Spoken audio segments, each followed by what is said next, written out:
Bien le bonjour et bienvenue dans cette nouvelle vidéo. Dans celle-ci, on va pas créer de features nouvelles, on va plutôt refactoriser notre code parce que pour le moment, nous avons tout dans le même fichier et l'idée, ça va être de mieux le découper afin qu'il soit plus maintenable dans le temps et puis qu'on puisse ajouter proprement et de manière plus facile les prochaines features qui arrivent. Dans un premier temps, ce que nous allons faire, ça va être de créer deux nouveaux fichiers à la racine du dossier src. Donc on va créer le fichier animation.rs ainsi que le fichier player.rs. Et ce que l'on va faire, c'est qu'on va tout simplement déplacer les fonctions qui correspondent un peu à la logique de traitement des joueurs dans le fichier player, et toute la logique qui consiste en fait à gérer toute la partie animation, nous la déplacerons dans le fichier roulement de tambour animation. Alors comme expliqué dans la toute première vidéo d'introduction de cette série, Buvy est vraiment composé de briques, c'est-à-dire qu'il est composé de plugins, et il y a des plugins donc propres à Buvy, mais que vous pouvez remplacer, désactiver, etc.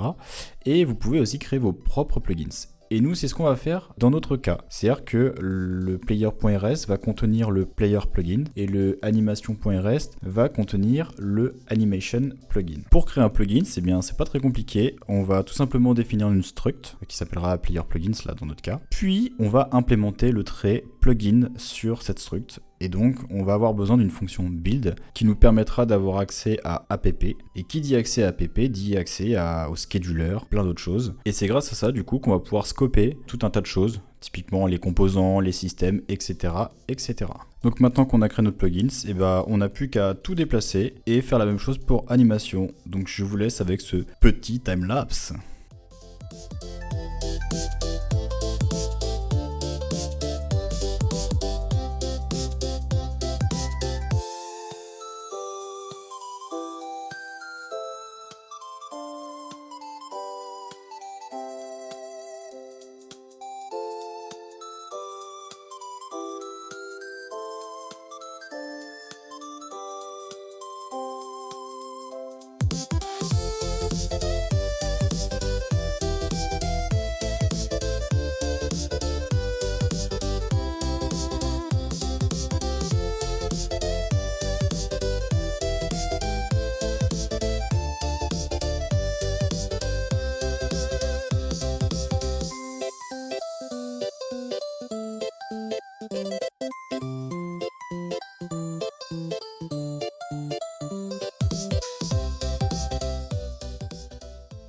Maintenant qu'on a pu vérifier que ça marchait toujours in-game et que notre code est un peu mieux rangé pour le moment, on va installer un nouveau plugin, un plugin communautaire pour le coup, qui va nous permettre de gérer les assets. En effet, actuellement, rien de spécial, mais pour le futur, on va être confronté à un problème majeur.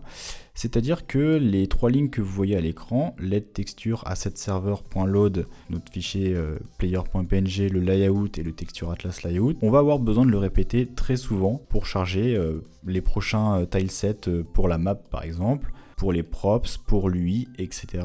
etc. Et il faut savoir quelque chose, c'est que le assetServer.load n'attend pas le chargement de l'asset pour lancer le jeu. Là on est en 2D, ça peut aller très très vite et du coup on ne le voit pas à l'écran.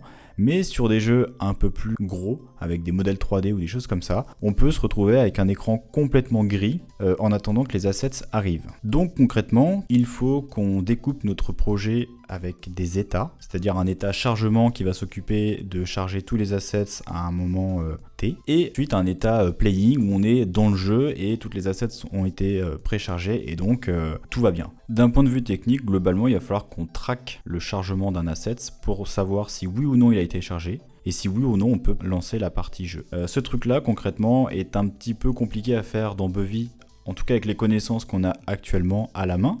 C'est pour cela qu'on va utiliser un plugin communautaire qui le fait très bien. Donc on va aller chercher le Buvy Asset Loader et on va l'installer dans notre projet via la commande cargo add Buvy Asset Loader. Une fois le plugin Buvy Asset Loader installé, on va tout simplement créer nos états. Donc pour ce faire dans Buvy, il nous faut une énumération qu'on appelle comme on veut, donc game state typiquement. Et ensuite, on va lui renseigner les deux états possibles que peut avoir notre jeu pour le moment, c'est-à-dire le loading et le playing. Et ensuite, on va lui indiquer que quand tu démarres le jeu, eh bien, on sera par défaut en état loading. Pour finir avec nos états, on va tout simplement utiliser la méthode initState sur appNew pour initialiser notre état de jeu au démarrage. Puis on utilisera la méthode addLoadingState pour ajouter donc un état où justement BuvyAssetLoader va pouvoir charger les assets. On va tout simplement lui dire qu'il faut qu'il charge les assets pendant l'état loading et dès qu'il a fini, il switch automatiquement sur l'état playing. La prochaine étape consistera à définir une asset collection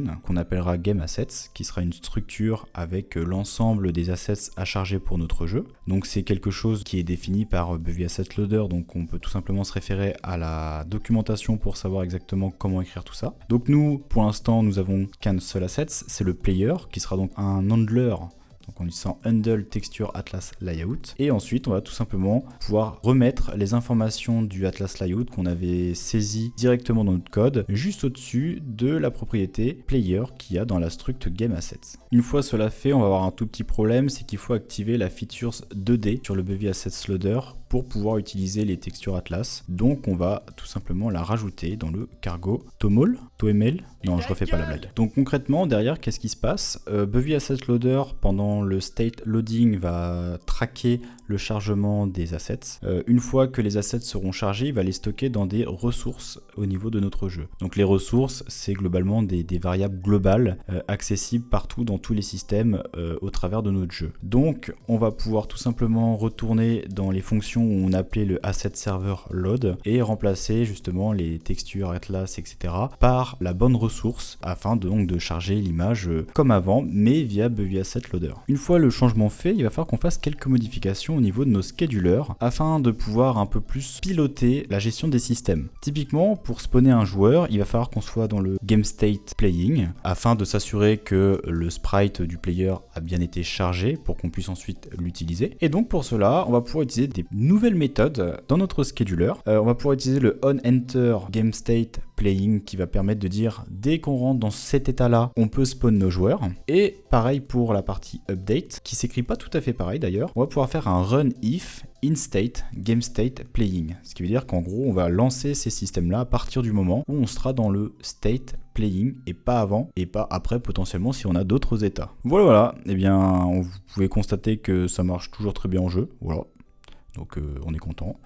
Eh bien, c'est déjà la fin de cette vidéo, malheureusement, je sais. Dans la prochaine, on se retrouve pour la partie génération de map. Ce sera bien plus intéressant que cette vidéo-là, ouais. Mais elle était quand même nécessaire. Donc, à bientôt.